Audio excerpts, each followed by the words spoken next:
సభా సరస్వతికి నమస్సులు. గత 9 వారాలుగా సుప్రసన్న గారి సాహిత్యాన్ని గురించి మాట్లాడేవాళ్ళు సుప్రసన్నులై లోపల ఏ రకమైనటువంటి బెరుకు ఉన్నా నిజంగా ఆ సాహిత్యాన్ని మనం మథించగలమా, చెప్పగలమా లాంటి అభిప్రాయాలు ఉన్నా వ్యక్తం చేయటంలో మాత్రం ప్రసన్నంగానే వారి సాహిత్యాన్ని మనకు పరిచయం చేయటానికి లేదా వారి సాహిత్య విశేషాలని చెప్పడానికి ఒక ప్రయత్నం జరిగింది. ఇప్పటిదాకా మాట్లాడిన వాళ్ళందరూ కూడా నాకంటే వయస్సులోనూ, అనుభవంలోనూ, వ్యక్తిత్వంలోనూ, సాహిత్య వ్యక్తిత్వంలోనూ అనేక రకాలుగా ఉన్నతమైనటువంటి వ్యక్తిత్వం కలిగిన వాళ్ళు, ఉన్నతమైనటువంటి వారు. సరే, ఈ క్రమంలో సుప్రసన్న గారిని గురించి మీరు కూడా ఏం మాట్లాడండి అని అంటే, పూర్తిగా సుప్రసన్న గారి సాహిత్య విమర్శన గురించి మాట్లాడటం బాగుంటుంది అని అనుకోవచ్చు. ఏమీ ప్రిపేర్ కాకుండా ఒక అరగంట సేపు, 45 నిమిషాలు, గంట సేపు సాహిత్య విమర్శలు అది చేశారు, ఇది చేశారు అని చెప్తే నిజానికి హాయిగా వెళ్ళిపోతుంది. కానీ సుప్రసన్న గారి సాహిత్య చింతన ఎట్లా ఉంటుంది అనంటే, ఒకవైపు ప్రాచీన సాహిత్యం, తాత్వికత, కావ్య నిర్మాణం ఒకవైపు ఉండగా, మరోవైపు ఆధునిక సాహిత్యం, దాని పరిణామం ఉండగా, ఈ రెండిటికి అతీతంగా మళ్ళీ ఒకవైపు ప్రాగ్రూపాలు, మనోవైజ్ఞానిక విమర్శా విధానం, ఆ తరువాత కావ్య కళానుభవం ఎలా ఉంటుంది, కళాభివ్యక్తిలో కవి పాత్ర ఏమిటి, కళానుభవాన్ని స్వీకరించటంలో విమర్శకుడి లేదా పాఠకుడి పాత్ర ఏంటి, ఇలా మాట్లాడుకుంటూ వెళ్ళటం కనిపిస్తుంది. అంటే సుప్రసన్న గారి సాహిత్య విమర్శని ఒక 5-6 రకాలు అని చెప్పాలి అని అంటే, ప్రబంధాల మీద ప్రతీకాత్మక ప్రవృత్తి గురించి మాట్లాడినటువంటి స్వభావం వస్తుచరిత్ర విషయంలో, ఆ తరువాత రహస్య కథన సంప్రదాయం, అలగరికల్ క్రిటిసిజానికి ఒక మార్గాన్ని చూపించటం. చాలా ఆశ్చర్యకరమైన విషయం ఏమిటి అంటే, గురజాడ పూర్ణమ్మ లాంటి గేయ రచనలకి అలగరికల్ దృక్కోణంతో సాహిత్య విమర్శ చేయటం. నిజానికి కవి కూడా అలాంటి స్థితి ఉన్నది అని ఊహించుండకపోవచ్చు. అంటే దీన్ని ఎందుకు నేను ప్రస్తావిస్తున్నాను అనంటే, ఏ వైదేశికమైనటువంటి భూమిక మీద సాహిత్య సృజన ఒక రచయిత లేదా ఒక కవి చేసినా కూడా అతడిలో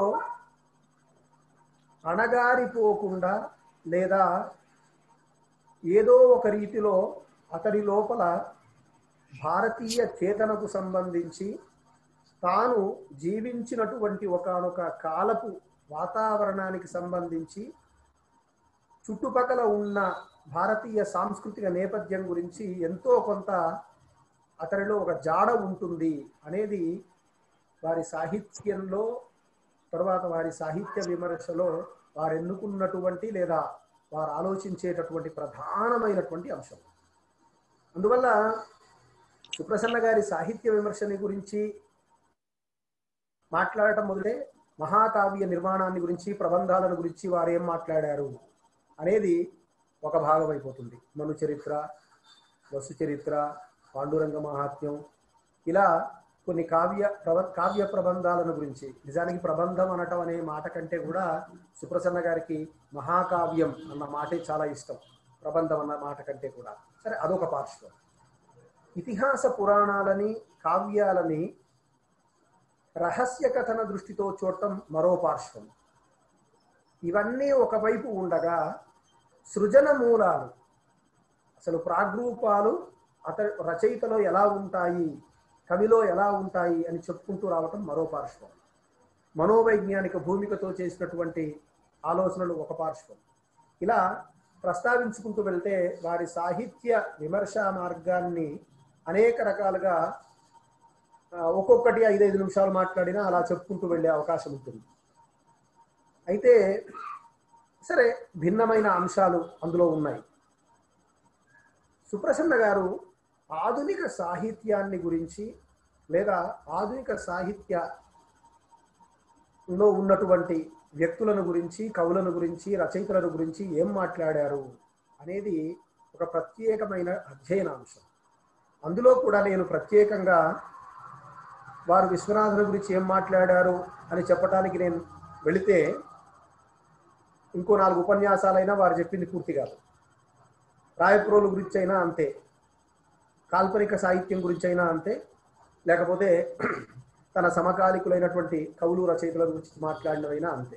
కాబట్టి నేను వ్యక్తులను గురించి లేదా కవులను గురించి వారు మాట్లాడిన మాటలు కాక ఆధునిక సాహిత్య పరిణామాన్ని లేదా ఆధునిక సాహిత్యానికి సంబంధించిన ఒక నడకని ఆయన ఏ రీతిలో చూశారు, ఆయన ఏ రకంగా మాట్లాడుతూ వచ్చారు అన్నదాన్ని నేను ప్రధానంగా ఎన్నుకొని మాట్లాడటానికి ప్రయత్నించాలి అని అనుకున్నాను. ఆ క్రమంలో ఇక్కడ ఒక స్పష్టమైనటువంటి ఒక మాట చెప్పాలి. వారు ఒకవైపు సాహిత్య సృజన అంటే సృజనాత్మక సాహిత్యం, మరోవైపు విమర్శ సాహిత్యం, ఈ రెండూ చేస్తూ అదే రకమైనటువంటి పేరుని సంపాదించినటువంటి వారు. విశ్వనాథ సత్యనారాయణ గారి లాగా, పుట్టపర్తి నారాయణాచార్యుల గారి లాగా, కోవెల సంపత్ కుమార్ ఆచార్యుల గారి లాగా. ఇదే క్రమంలో మరి మీ సృజనానుభవానికి మీ సాహిత్య విమర్శానుభవానికి మధ్య ఏ రకమైనటువంటి వ్యత్యాసం లేకపోతే ఏ రకమైనటువంటి స్థితి ఉన్నది అని అన్నప్పుడు వారు ఒక మాట చెప్తారు, నాకు కవిత్వం కానీ విమర్శ కానీ భిన్నమైన అంశాలు కావు, ఒకటి అనుభవం అయితే 2 అధ్యయనం అని అంటారు. చాలా స్పష్టంగా ఒక మాట అన్నారు, ఒకటి అనుభవం, రెండవది అధ్యయనం అని. అంటే కవిత్వం సృజన చేసేటటువంటి సందర్భంలో అనుభవము, సాహిత్య విమర్శ చేసేటటువంటి సందర్భంలో అధ్యయనము. కానీ ఈ అధ్యయనమే సాహిత్య విమర్శలోకి ప్రవేశించిందా అంటే అది కూడా కాదు. దానికి వారు ఏమంటారు అని అంటే, నా అనుభూతి, నా అనుభవం లేదా నా ఆస్వాదన, ఒక రచనను చదివినప్పుడు నాకు కలిగిన అనుభూతి, అనుభవం ఏదైతే ఉందో దాని పునాదిగా నా సాహిత్య విశ్లేషణ లేదా నా సాహిత్య విమర్శ కొనసాగింది అని అంటారు. అంటే రచన చదివినప్పుడు ఆస్వాదన ద్వారా కలిగిన అనుభవం వారి సాహిత్యానికి మూలం. ఎందుకు ఈ మాట నేను నొక్కి గట్టిగా అంటున్నాను అంటే, ఎక్కడైతే సాహిత్య విమర్శలో ఆలోచన, సృజనలో ఆలోచన వచ్చి కూర్చుందో వస్తువుకు ప్రాముఖ్యం పెరిగింది.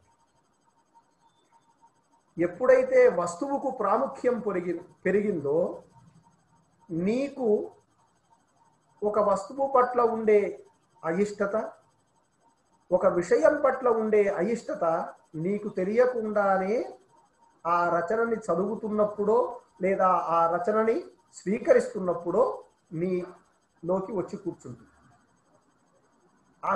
ఆలోచనలోకి వెళితే, బుద్ధిలోకి వెళ్తే.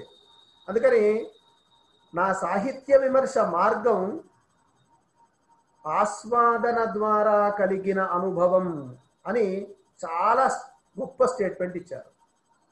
ఇది సుప్రసన్న గారి కంటే ముందున్నటువంటి తరువాతి తరంలో ఉన్న కొంతమంది కూడా పాటించారు. సాహిత్య విమర్శ అనంటే ఒక బుద్ధి చేసేటటువంటి పని అని ఒక అభిప్రాయం సాహిత్య లోకంలో ఏర్పడిపోయింది. నిజానికి అర్థం చేసుకోవాల్సింది అలా కాదు. సాహిత్య విమర్శ ఏమిటి అనంటే, ఒక రచన చదివినప్పుడు మన జ్ఞానేంద్రియాలు ఏ రకమైనటువంటి చలనానికి లోనయ్యాయి అన్న దానిని అనుభవంలోకి తెచ్చుకొని, అది అనుభూతిలోకి తెచ్చుకొని దాన్ని విశ్లేషించాలి. అది సాహిత్య విమర్శ పద్ధతి. అందుకనే సాహిత్య విమర్శ ఇవాళ ఆలోచనల రూపంలో ఉండేసరికి ఫలానాది అంగీకరించగలుగుతున్నాం, ఫలానాది అంగీకరించలేకపోతున్నాం. ఆయన సాహిత్య వివేచన అంతా కూడా ఆస్వాదన ద్వారా కలిగిన అనుభవమే అనేది చాలా జాగ్రత్తగా గమనించండి. అనివార్యంగా సుప్రసన్న గారి సాహిత్య విమర్శన గురించి మాట్లాడేటటువంటి సందర్భంలో కోవెల సంపత్ కుమారాచార్య గారి ప్రస్తావన రాకుండా ఉండదు, ఉండే అవకాశం కూడా లేదు. ఎందుకంటే కొన్ని ఆలోచనలు వాళ్ళిద్దరి మధ్య సంవదించుకున్న తరువాత ఎవరిదో ఒక పేరు మీద ఆ వ్యాసం బయటకు వచ్చిన సందర్భాలు కూడా ఉన్నాయి. అలాంటి వాతావరణం కూడా ఉన్నది. చాలా జాగ్రత్తగా నవ్య సంప్రదాయం మీద చేసినటువంటి ఆలోచనలు గమనిస్తే సుప్రసన్న గారు ఏ రకమైనటువంటి ఆలోచనలు కనిపిస్తూ ఉన్నాయో అవే సంపత్ కుమార్ గారిలో కూడా కనిపిస్తాయి. అయితే వాళ్ళిద్దరి మార్గంలో ఉన్న తేడా ఏమిటి చివరికి వచ్చేసరికి చెప్తాను. కాబట్టి సాహిత్య విమర్శకి నాకేమిటి ప్రధానం అనంటే అది ఇచ్చే అనుభవం అన్నాడు.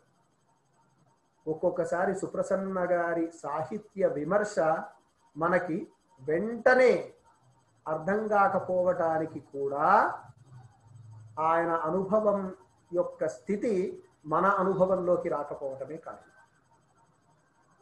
వారు ఆస్వాదనలో పొందిన అనుభవం పాఠకుడిగా వారి విమర్శ రచన చదువుతున్నప్పుడు వెంటనే మనకు స్ఫురించకపోవటం కూడా ఒక కారణం ఒక్కొక్కసారి. అందువల్ల ఇది వారి సాహిత్య విమర్శకి పునాది. ఆయన సాహిత్య విమర్శలో అది ప్రాచీనం కావచ్చు, ఆధునికం కావచ్చు, ఆయన చేసినటువంటి ఒక గొప్ప పని ఏమిటి అనంటే సుప్రసన్న గారికి జీవి సుబ్రహ్మణ్యం గారికి ఒక సమాన లక్షణం ఉన్నది ఒక విషయంలో. అదేమిటి అనంటే ఏదైనా ఒక సాహిత్య వివేచన చేసేటటువంటి సందర్భంలో, సాహిత్యాంశాన్ని విశ్లేషించేటటువంటి సందర్భంలో వారిద్దరూ కూడా కనిపించే ఒక పద్ధతి ఏమిటి, శైలి ఏమిటి విమర్శలో వాళ్ళిద్దరిది అనంటే ఒక విషయాన్ని 4-5 విభాగాలుగా చేసి పరిచయం చేస్తారు. 4-5 విభాగాలుగా మన కళ్ళ ముందు పెట్టేస్తారు. ఇది చాలా ప్రత్యేకంగా వాళ్ళిద్దరి మధ్య కనిపించేటటువంటి సమానమైన లక్షణం. వసుచరిత్ర పరిశోధన కాలంలో ఒక రచనని 3 అంతరాలలో ఎలా చూడాలి, ఒక కథని 3 అంతరాల్లో ఎట్లా భావించాలి అనే ఒక ఆలోచన ఎప్పుడు ఆయనలో కలిగిందో తెలియదు. కానీ చాలా జాగ్రత్తగా గమనిస్తే ఆయన సాహిత్య విమర్శ సృజనను గురించి మాట్లాడేటటువంటి చాలా సందర్భాలలో ఈ 3 స్తరాలని, ఈ 3 రకాలైనటువంటి అంశాలని తన సాహిత్య విమర్శలో ఒక మార్గంగా చేసుకున్నటువంటి అంశం కనిపిస్తుంది. చాలా జాగ్రత్తగా అన్నమాట వారు. ఒక స్థితిలో మానవ జీవన పక్షం, రెండవ స్థితిలో సౌందర్య శాస్త్ర పక్షం, మూడవ దశలో ఆధ్యాత్మ సాధన పక్షం. అంటే ఒక రచన ఈ 3 అంతరుగులలో ఉంటుంది. ఈ 3 అంతరుగులలో ఒక్కొక్కరికి ఒక్కొక్క రకంగా సాహిత్యం అర్థమవుతుంది. తొలి దశలో మన అనుభవాలే రచయిత తన అనుభవాలుగానో లేదా ఒక కథలో పాత్రల అనుభవాలుగానో చెప్తాడు. అక్కడ మనకి మానవ జీవన పక్షం నుంచి సాహిత్యం అర్థమవుతుంది. రెండో దశకు వచ్చేసరికి ఈ మానవ జీవన పక్షంలో చెప్పినటువంటి ఈ విషయాలన్నీ ఎట్లా నిర్వహించినాడు రచయిత, ఇంత హృదయ విదారకమైనటువంటి ఒకానొక ఘట్టం కూడా ఎందుకు నాకు అంతర్గతంగా ఒక అనుభవాన్ని, అనుభూతిని కలిగించేటటువంటి స్థితి కలిగిస్తుంది, అది సౌందర్య జీవన పక్షం. మూడో దగ్గరికి వచ్చేసరికి దాని వెనక ఉన్న తాత్వికత ఏమిటి, కవి ఎన్నుకున్న, రచయిత ఎన్నుకున్న తాత్వికత ఏమిటి. ఒక రచనను చూసేటప్పుడు ఈ 3 రకాల స్తరాలలో కావ్య గర్భంలోకి వెళ్ళి కావ్యాన్ని పరిశీలించాలి అని ఆయన నవలలో అయినా, కథలో అయినా, కావ్యంలో అయినా, ప్రాచీన కావ్యంలో అయినా ఈ స్పేస్ నుంచి మాట్లాడతారు. ఈ స్పేస్ వల్ల ఏం జరిగింది అనంటే ఎవరెవరికి ఏ రకమైనటువంటి స్థితిలో కావ్యం అర్థం కావాలో దానికి సంబంధించిన ఒక విచికిత్సను అందించటం కనిపిస్తుంది, దానికి సంబంధించిన ఒక ఆలోచనని అందించడం కనిపిస్తుంది. ఇది వారి దగ్గర కనిపించే మరొక అంశం. తరువాత వారి ఆధునిక సాహిత్య విమర్శలో చేసిన మరో ప్రతిపాదన ఏమిటి అనంటే చేతనావర్తం పీఠికలోనే పనిచేశారు. ఇవాళ సాహిత్య విమర్శలో ఉన్న దోషం ఏమిటి అని అంటే, అది పాఠకుడి దగ్గర కాకుండా కవి దగ్గర ప్రారంభించబడింది అంటే. సార్, కవి దగ్గర ప్రారంభించబడటము అని అంటే, ఎప్పుడైతే మనం ఒకానొక రచనని మన కోణం నుంచి ఆనందించటమో, మన కోణం నుంచి ఆస్వాదించటమో, కవి రాసిన తరువాత దానికి సంబంధించిన వ్యవహారం అంతా లోకానికి సంబంధించింది. ఈ భావనని పోతన వంటి వారు కూడా, కవి కోవెల సుప్రసన్న సంపత్ కుమారాచార్యుల గారు కూడా కవిస్వామ్యం అనే మాట మీద ఒక వ్యాసమే రాశారు, కావ్యం కవిస్వామ్యం అనే పుస్తకంలో. రచన లోకంలోకి వెళ్ళిన తర్వాత పాఠకుడికి సంబంధించింది, లోకానికి సంబంధించింది. కవి అనుభవాలు వ్యక్తమైనటువంటివి మనకి ఏ రకమైన అనుభూతినిస్తున్నాయి అనేది విమర్శకి ప్రధానం కావాలి తప్ప కవి ప్రధానకూడదు. సాహిత్య విమర్శ ఆధునిక యుగంలో రచయిత కేంద్రము, సమాజ కేంద్రము, కవి కేంద్రము, పాఠక కేంద్రము, ఇలా 4 రకాల రీతుల్లో నిర్వహించే అవకాశం ఉంది.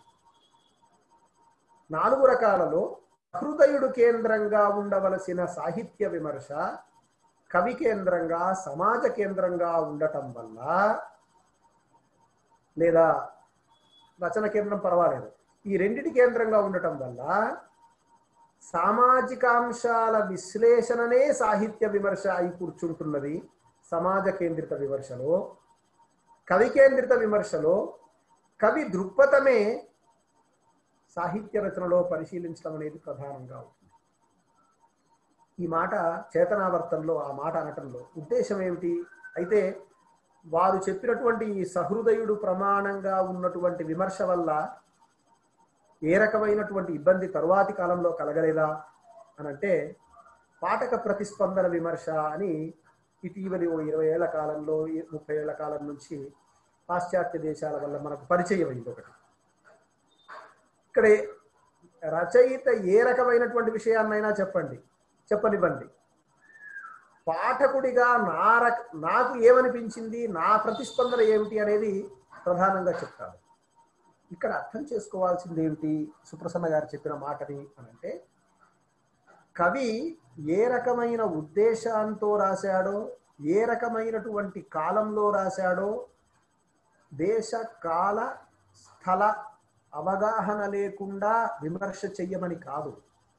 దేశ కాల స్థల అవగాహన కవి కేంద్రంగా, రచన కేంద్రంగా కాక సహృదయుడు కేంద్రంగా పెట్టుకొని చెయ్యండి అని చెప్తున్నారు.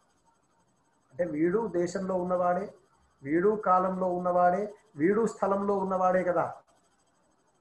ఏమండి, ఇక్కడ ఈ మాట అనడం ద్వారా ఏం జరుగుతోంది? పాఠక ప్రతిస్పందన లాంటి విమర్శల్లో ఒక్కొక్కసారి కవి ఏం చెప్పినా మన కోణం నుంచి మనం మాట్లాడతాం, అతను ఏం చెప్పినా సరే కొంత ఇబ్బంది ఉన్నది అక్కడ. ఒక పాశ్చాత్య మనోవైజ్ఞానిక విమర్శకుడు ఏమంటాడు అని అంటే, ఒక రచన నీకు ఏ రకమైనటువంటి సాంస్కృతిక నేపథ్యము, ఆ రచన చదువుతున్నప్పుడు నీ మానసిక స్థితి, నీవు ఆ రచనని చదువుతున్న కాలపు ప్రభావము, ఇవి లేకుండా ఒక రచన నీకు పరిపూర్ణంగా అర్థమయ్యే అవకాశం లేదు అని పాఠక ప్రతిస్పందన విమర్శని గురించి ఒక మాట అన్నాడు. ఇక్కడ పాఠక ప్రతిస్పందన అని సుప్రసన్న గారు అనట్లేదు, సహృదయుడు కేంద్రంగా అంటున్నాడు. ఈ సహృదయత ఏమిటి అని అంటే, కవి ఎక్కడైనా తాను చెప్పినటువంటి విషయాలను పాఠకుడి దగ్గరికి చేరే సందర్భంలో ఎక్కడో ఇబ్బంది ఉంది, దాన్ని చేర్చవలసినటువంటి బాధ్యత విమర్శకుడుగా అతను తీసుకుంటాడు. 1000 పడగలు రాసిన కాలంలో ఏ మాటలైతే మాట్లాడాడో అవన్నీ ఆధునికమైన దృష్టికోణానికి సంబంధించినవి కావు, గత కాలాన్ని స్మరిస్తున్నటువంటివి. ఆనకట్టలు వద్దంటున్నాడు, ఫ్యాక్టరీలు వద్దంటున్నాడు, ఇంకేదో అంటున్నాడు అని. ఇవాళ పర్యావరణ వినాశనాన్ని గురించి మాట్లాడుతున్నటువంటి మాటలు ఏవైతే ఉన్నాయో అవి దార్శనిక దృష్టి వల్ల మాత్రమే తెలుస్తాయి. సహృదయత్వం వల్ల వచ్చేటటువంటి అంశం ఏమిటి అని అంటే, నీకు సమాజ దృక్పథంతోనూ కవి దృక్పథంతోనూ రచన దృక్పథంతోనూ కాక నీ మనసుకు ఏ రకమైనటువంటి అనుభూతి కలిగింది ఆ రచన చదవగానే దానిని బట్టి మాట్లాడినప్పుడు సాహిత్య విమర్శ ఇంకెన్నో విశేషాలు చెప్తుంది. అలా మీరు చెయ్యటం వల్ల, సహృదయ ప్రమాణంగా నీవు సాహిత్య విమర్శ చేయటం వల్ల అమ్మ కట్టుకున్న చీరకి రెండు అంచులు, ఒక అంచు కాలికి తగులుతున్న అంచులా నేను, మరొకటి భుజానికి వేసుకున్న అంచులా మా తమ్ముడు అని ఒక కవయిత్రి అనగానే నీవు స్త్రీవాదము ఇవన్నీ ఎందుకు రావట్లేదు నీ మనసులోకి? ఒక దళితవాద కవిత్వాన్ని చదివినా, మైనార్టీవాద కవిత్వాన్ని చదివినా, పుట్టుమచ్చ కవిత ఉంది. ఎందుకు నీవు ఆ భారతీయ సంస్కృతికి సంబంధించిన ఒకనొక విషయాన్ని ప్రశ్నిస్తున్నా, కవి అనుభూతిలో నుంచి దాన్ని ఆలోచించినప్పుడు, అనుభవంలోంచి ఆలోచించినప్పుడు అందులో మన జ్ఞానేంద్రియాలకు ఇస్తున్నటువంటి అనుభూతి ఏమిటి, అనుభవం ఏమిటి, అది కావ్యాస్వాదనకి ప్రధానం.